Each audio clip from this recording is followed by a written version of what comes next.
When I find myself in times For of the vlogging trouble, person, Mother Mary comes to lalakad po me, kami papuntang kanto speaking para po words sumakay ng of wisdom. tricycle. Let it At be. kami po ay papuntang And in JN1 my George. hour of Doon pa darkness, po yun she's sa standing right in front of me, malapit po sa speaking words of wisdom.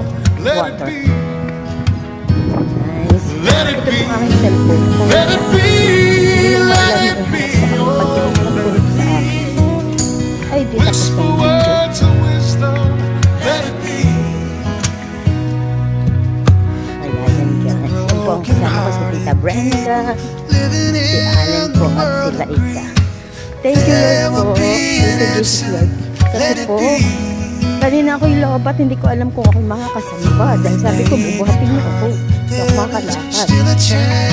Ayun, salamat naman po, Diyos.